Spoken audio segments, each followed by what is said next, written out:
இன்றைக்கி நாம் இந்த வீடியோவில் 2025 வருடத்திற்குண்டான சனி பகவானுடைய அந்த வக்கர பலன்கள் அப்படிங்கிறது தான் நம்ம பார்க்க போகிறோம்.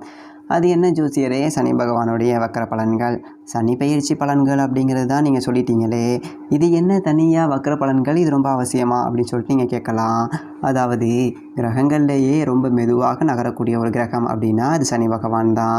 ஒரு ராசியிலேருந்து இன்னொரு ராசிக்கு போகிறதுக்கு 2.5 வருஷம் எடுத்துக்கிறாரு. இந்த வக்ர காலகட்டத்தில் சனி பகவான் தன்னுடைய பலத்தை இழந்து இன்னும் மெதுவாக செயல்படுவார். பின்னோக்கி போகிற மாதிரியான ஒரு அமைப்பு கிடைக்கும். ஆனால் ராசிகளை கடந்து பின்னோக்கி போக மாட்டார், தன்னுடைய இயக்கத்தை மெதுவாக்கி பின்னோக்குவார். அந்த ஒரு அடிப்படையில் இந்த 2025 வருடம் ஜூலை மாதம் 13ஆம் தேதி சனி பகவான் தன்னுடைய வக்ர காலகட்டத்தை துவங்குறாரு. இது எவ்வளோ நாளைக்கு இருக்குன்னு பார்த்தீங்க அப்படின்னா, நவம்பர் மாதம் 27ஆம் தேதி வரைக்கும் ஒரு 138 நாளைக்கு சனி பகவானுடைய இந்த வக்ர காலம் அப்படிங்கிறது. இன்னொரு முக்கியமான விஷயம், தனிப்பட்ட முறையில் ஜாதகம் பார்க்க இந்த வாரத்துக்கான அப்பாயின்மெண்ட் ஃபிக்ஸ் பண்ண சொல்லி நிறைய பேர் கேட்டிருந்தீங்க. இப்போது ரூபாய் 299 ரூபாய்க்கு தெளிவாகவும் விளக்கமாகவும் ஜாதகம் பார்த்து தரோங்க. தாழ்மையான வேண்டுகோள், இந்த நம்பருக்கு ஃபோன் கால் அல்லது வாட்ஸ்அப்பில் கூட நீங்கள் கேட்டு அவங்களுடைய அப்பாயின்மெண்ட் அப்படிங்கிறத ஃபிக்ஸ் பண்ணிக்கலாம். உங்களுக்கு தேவையான அனைத்து டீட்டெயிலுமே நம்ம டீமில் இருக்கிறவங்க கொடுத்துருவாங்க. அப்பாயின்மெண்ட் டேட் மற்றும் டைம் ஃபிக்ஸ் பண்ணதற்கு பிறகு அந்த நேரத்தில் நான் உங்களுக்கு ஃபோன் கால் பண்ணி ஜாதகம் பார்த்து பலன்கள்ங்கிறது சொல்லிடுவேங்க. ஜஸ்ட்டு நீங்கள் வாட்ஸ்அப் அல்லது ஃபோன் காலில் உங்களுக்கான டவுட் அப்படிங்கிறத கிளியர் பண்ணிக்கலாம். சரிங்களா? உங்களுக்கான அப்பாயின்மெண்ட் டேட் மற்றும் டைமை ஃபிக்ஸ் பண்ணிக்கலாம். அப்புறம் நிறைய பேர் கேட்குறாங்க எவ்வளோ நேரம் ஆகும்னு சொல்லிட்டு. ஃபஸ்ட்டு நம்ம உங்களுடைய ஜாதக கட்டத்தை பார்த்துட்டு ஜனனகால பலன்கள் அப்படிங்கிறத சொல்லிவிடுவோம். அதாவது இந்த ஜாதகக்காரங்களுடைய வாழ்க்கை எப்படி இருக்கும், கேரக்டர் எப்படி இருக்கும் அப்படிங்கிறத சொல்லிவிடுவோம். அதுக்கப்புறம் கோட்சாரத்தின் அடிப்படையில் கடைசி ஒரு 2.5 வருஷம் எப்படி இருந்துச்சு, எதிர்காலம் வரக்கூடிய 2.5 வருஷம் அதெல்லாம் எப்படி இருக்கும் அப்படிங்கிறதெல்லாம் பார்த்துடலாம். அட் லாஸ்ட் பர்டிகுலராக இந்தந்த டைமில் என்னென்ன நடக்கும், இந்த டைமில் என்னென்ன நடந்துச்சு அப்படிங்கிறதெல்லாம் பார்த்துட்டு உங்களுக்கான தெளிவான விளக்கமான பலன்கள் அப்படிங்கிறத சொல்லிடுவாங்க. இதை தாண்டி உங்களுக்கு ஏதாவது சந்தேகம் இருந்துச்சு அப்படின்னா கூட நீங்கள் கேட்டுக்கலாம். ஒவ்வொரு ஜாதகத்துக்குமே 30 நிமிஷம் வரைக்கும் நம்ம எடுத்துப்போம். தெளிவாகவும் விளக்கமாகவும் பொறுமையாகவும் உங்களுக்கு நாங்கள் சொல்லிடுவோங்க. இது இல்லாமல் வேறு ஏதாவது சந்தேகம் இருந்துச்சு அப்படின்னா கூட நீங்கள் டவுட்டுங்கிறது கேட்டுக்கலாம். கடைசியாக ஜாதகம் இல்லைனாலும் பரவாயில்ல, பிறந்த தேதி, பிறந்த நேரம், பிறந்த இடம் மட்டும் சொன்னாலே போதுங்க. நாங்கள் உங்களுக்கு ஜாதகம் பார்த்து பலன்கள் அப்படிங்கிறது சொல்லிவிடுவாங்க. நீங்கள் வாட்ஸ்அப்பில் ஜஸ்ட் ஒரு மெசேஜ் மட்டும் பண்ணாலே போதும், இல்லை ஃபோன் கால் பண்ணி உங்களுடைய அப்பாயின்மெண்ட் ஃபிக்ஸ் பண்ணால் மட்டுமே போதுங்க. சரி, வாங்க நம்ம வீடியோக்குள்ளே போகலாம். இந்த வக்ர காலகட்டத்தில் சனி பகவான் தன்னுடைய பலனை அப்படியே பயங்கரமாக மாற்றி கொடுப்பாரு. என்ன நிலைமை இருந்ததோ அதில் அப்படியே தலைக்கீழ் மாற்றம் அப்படிங்கிறத சனி பகவானுக்கு கொடுப்பாருங்கிறதுனால ரொம்ப முக்கியமாக பார்க்கப்பட வேண்டிய ஒன்று தான் அந்த சனி பகவானுடைய வக்ர காலம். 7.5 சனி, அஷ்டம சனி, அர்த்தாஷ்டம சனி, இப்படி பல சனிகளுடைய நகர்வால் பாதிக்கப்பட்டவர்கள் எல்லாருக்குமே ஒரு நல்லதொரு மாற்றம் அப்படிங்கிறதையும் சனி பகவான் கொடுப்பார். இந்த ஒரு நேரத்தில் அவருடைய பார்வை அப்படிங்கிறதுக்கு உண்டான ஒரு வீரியம் அப்படிங்கிறது குறையும். ஏன்னா சனி பகவானுடைய பார்வைங்கிறது ஒரு வஜ்ர பார்வை. உங்களுடைய ராசிக்கு எத்தனாவது விட்ட சனி பகவான் பார்க்குறாரு. அந்த பார்வையின் மூலமாக என்னதொரு ஆதிபந்தம் அப்படிங்கிறத உங்களுக்கு கொடுக்க போகிறாரு. சனி வக்ர பலன்கள் அப்படிங்கிறது எப்படி இருக்க போகுது அப்படிங்கிறத துல்லியமாக உங்களுக்காக கொடுக்குறேன்.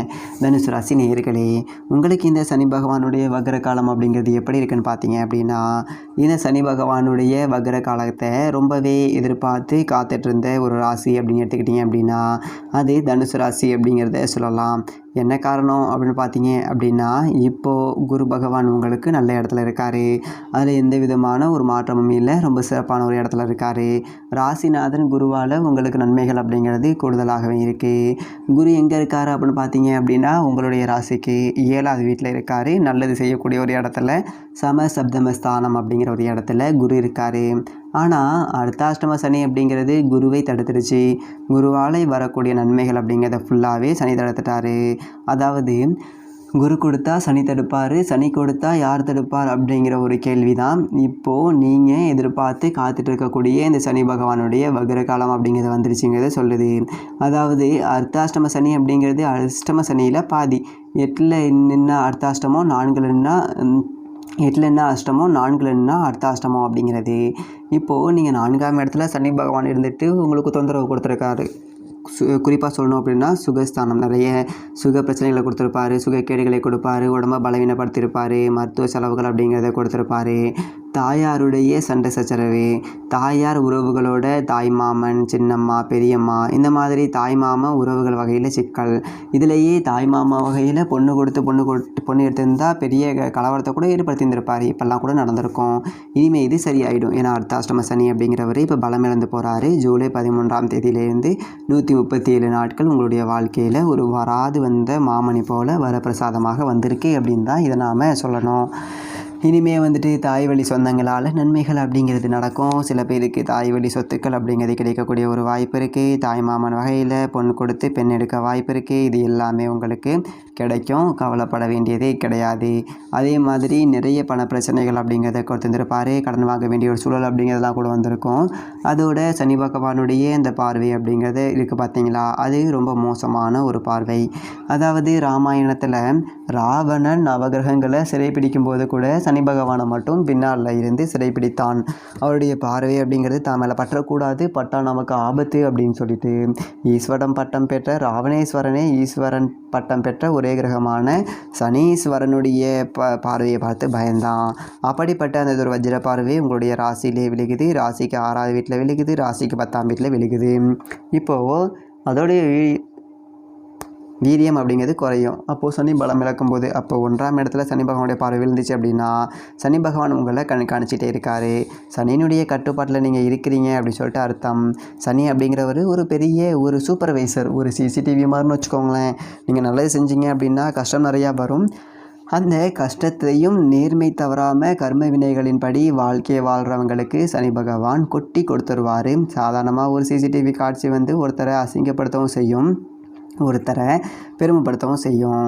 இப்போ பார்த்தீங்க அப்படின்னா ஒரு திருடன் சிசிடிவியில் மாட்டிப்பான். அதே மாதிரி தான் சனி பகவான் சனி பார்வையில் இருக்கும்போது நீங்கள் தப்பு செஞ்சீங்க அப்படின்னா உடனே மாட்டிப்பீங்க. அதே மாதிரி யாருக்காவது உதவி செய்வீங்க, எந்தெந்த ஒரு பிரதிபலனும் பாராமல் நீங்கள் ஒரு உதவி அப்படிங்கிறத செஞ்சுருப்பீங்க.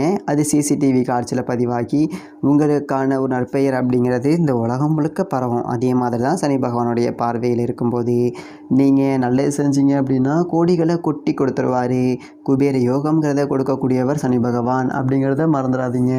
இப்போது 1ஆம் இடத்துல சனி பார்வை விழுகுது அப்படிங்கும்போது நீங்கள் செய்த நன்மைகள் எல்லாத்துக்குமே உங்களுக்கு அந்த பிரதிபலன் அப்படிங்கிறத கொடுப்பார். இப்போ அவருடைய பார்வை வீரியமாக இருந்தபோது நீங்கள் பண்ண கெடுபலன்களை கணக்கு போட்டு பார்ப்பார். ஒரு பொய் சொன்னால் கூட பிரச்சனையை உண்டாக்குவார். அதனால் என்ன தப்பு செஞ்சாலும் மாட்டிப்பீங்க. இப்போ நீங்கள் நன்மை செஞ்சது எல்லாத்தையும் கூட்டி கழித்து பார்த்து சனி பகவான் கணக்கு போட்டு உங்களுக்கு அதீத நற்பலன்கள் அப்படிங்கிறத கொடுப்பார். அதே மாதிரி 6ஆம் இடத்துல சனி பகவானுடைய பார்வை அப்படிங்கிறது விலகுது. ருணரோக சத்ருஸ்தானம் அப்படின்னு சொல்கிறது. உங்களுக்கு இந்த மருத்துவ செலவுகள் அப்படிங்கிறத கொடுத்துருப்பார். நகையை கொண்டு போயிட்டு அடகு வச்சுருந்துருப்பீங்க, கடன் வாங்கி வச்சுருந்துருப்பீங்க, தெரியாமல் ப்ரைவேட்டில் லோன் போட்டு மாட்டிக்கிட்டு இஎம்ஐ கட்ட முடியாமல் தவச்சிக்கிட்டு இருப்பீங்க. இந்த மாதிரியான அமைப்புகள்லாம் இருந்திருக்கும். எதிரிகளுடைய தொல்லை அப்படிங்கிறது இருக்கும். ஒரு இடத்துல வேலை செய்கிறோம் அப்படின்னா நம்மளை எப்படா காலி பண்ணலாம், கவுத்து விடலாம் அப்படிங்கிற மாதிரியே இருப்பாங்க. சொந்த தொழில் செஞ்சோம் அப்படின்னா தொழில் போட்டி அப்படிங்கிறது இருந்திருக்கும். இது எல்லாமே இந்த 6ஆம் இடத்துல இருந்த சனி பார்வையால் நடந்தது. இப்போது அதனுடைய வீரியம் அப்படிங்கிறது குறையுது. அப்படிங்கும்போது உங்களுடைய எதிரிகள் பலம் இழந்து போவாங்க. அப்போது நீங்கள் ஜெயிக்க போகிறீங்க. எதிரிகளுக்கு பலம் குறையுது அப்படின்னாலே உங்களுடைய பலம் அப்படிங்கிறது ஆட்டோமேட்டிக்காக கூடுது அப்படிங்கிறது தான் இதற்கு அர்த்தம். அதே மாதிரி அடகு வைத்த நகைகளை மீட்கலாம். கடன் வாங்கினது எல்லாமே கொஞ்சம் படிப்படியாக அடிக்கலாம். நீங்கள் 137 நாட்கள் முயற்சி செஞ்சீங்க அப்படின்னாக்க ரொம்ப நற்பலன்கள் அப்படிங்கிறது கிடைக்கும். குறிப்பாக சனிக்கிழமைகளில் வரக்கூடிய குளிகை நேரத்தில் கடன் அடைக்கிறதுக்கான ஒரு வேலைகள் அப்படிங்கிறத செய்யுங்க. ஒரு 10,000 கடன் வாங்கியிருக்கேன் அப்படின்னா இந்த சனிக்கிழமையில் வரக்கூடிய குளிகை நேரத்தில், குளிகை அப்படின்னா சனி பகவானுடைய புதல்வன் மாந்தி தான் குளிகை. அந்த தூர நேரத்தில் நீங்கள் கடன் அடைச்சிங்க அப்படின்னா அடுத்தடுத்து கடன் அப்படிங்கிறது கடன்னு சொல்லிட்டு இந்த 137 நாட்களில் நீங்கள் கடன் இல்லாத ஒரு நிம்மதியான ஒரு மனிதராக மாறிடலாம். அப்படி ஒரு யோகம் அப்படிங்கிறத கொடுக்கும். எங்கேருந்து கடன் அடைக்கிறது ஜோசியரே? தொழில் ஒன்றும் நல்லா போகலையே, வேலையிலேயே ஒன்றும் சரியாக அமையலையே, வேலை கூட கிடைக்கலையே அப்படின்னு சொல்லிட்டு இருந்தது எல்லாமே உண்மைதான். அதற்கு காரணம் 10ஆம் இடம். இந்த 10ஆம் இடத்துல சனி பார்வை அப்படிங்கிறது விழுந்தது அப்படிங்கிறதுனால தொழில் ரொம்ப நல்லா போகலை, வேலை தர்றவங்களுக்கு வேலை கிடைக்கல, வேலையில் இருக்கவங்களுக்கு 10 ரூபா சம்பளம் உயர்வு கிடைக்க மாட்டேங்குது, அடிக்கடி உடம்பு சரியில்லாமல் லீவ் போடுறோம், இதெல்லாம் இருந்திருக்கும். இனிமேல் அது இருக்காது. அப்போது தொழில் நிறுவனம் அப்படிங்கிறது இதுக்கு மேலே ரொம்ப நல்லபடியாக நடக்கும். ஒரு 10 ரூபா வந்த இடத்துல ஒரு 20 ரூபா வரக்கூடிய ஒரு வாய்ப்பு அப்படிங்கிறது இருக்குது. சனி பார்வை ராசிக்குள்ளே இருக்குது அப்படிங்கிறதுனால உங்களுடைய உழைப்பை சனி பார்த்துக்கிட்டே இருப்பார். உழைப்புக்கு தகுந்த ஒரு ஊதியம் அப்படிங்கிறது இந்த ஒரு காலகட்டத்தில் கிடைச்சே தீரும். அதே மாதிரி சொந்த தொழில் தொடங்கணும் அப்படின்னு சொல்லிட்டு நினைக்கக்கூடியவங்க இந்த ஒரு காலகட்டத்தை தொடங்கலாம். ஒரு இடத்துல வேலை செய்கிறேன், கட்டுப்படி ஆகலை, ஏதாவது கடையை போட்டு பிழைக்கலான்னு இருக்கேன், வண்டி கிண்டி வாங்கி ஓட்டலான்னு இருக்கேன் அப்படிங்கிறவங்களுக்கு எல்லாமே இந்த ஒரு காலகட்டத்தில் தொழில் அப்படிங்கிறத தொடங்கலாம். நல்லதொரு வளர்ச்சி, வருமானம், அதற்கு உண்டான ஒரு உழைப்புக்கு உண்டான ஒரு பலன்கள் அப்படிங்கிறத முழுதுமாக சனி பகவான் கொடுத்து உங்களை பெருமைப்படுத்தி கடனை எல்லாத்தையும் அடைச்சி ஒரு கௌரவமான ஒரு வாழ்க்கை அப்படிங்கிறதை வாழ செய்வார். சனிக்கிழமைகளில் அனுமன் வழிபாடு அப்படிங்கிறத செஞ்சுட்டு சனி பகவானுக்கு எல் தீபம் அப்படிங்கிறத ஏற்றுங்க. இலைபாலைகள், மாற்றுத்திறனாளிகளுக்கு உங்களால் முடிஞ்சதொரு உதவிகள் அப்படிங்கிறத செய்யுங்க. இந்த சனி பகவானுடைய வக்ர காலம் அப்படிங்கிறது ரொம்பவும் சிறப்பாக இருக்கும். இதே நேரத்தில் குரு பகவான் உங்களுக்கு நன்மைகள் அப்படிங்கிறதையும் செய்வார். அவருடைய பார்வையும் உங்களுடைய ராசிக்கு கிடைக்கிது. சனி பகவான் கொஞ்சம் உங்களுக்கு நல்லது செய்யக்கூடிய தொடங்கும் போது குருவினுடைய அந்த செய்யக்கூடிய ஆற்றலையும் சனி பகவான் தடுக்க மாட்டார். 2 கிரகமே உங்களுக்கு நல்லது செய்ய போகுது. மேலும் தனிப்பட்ட முறையில் ஜாதகம் பக்கம் கீழே இருக்க நம்பரை கான்டாக்ட் பண்ணுங்கள். நன்றி, வணக்கம்.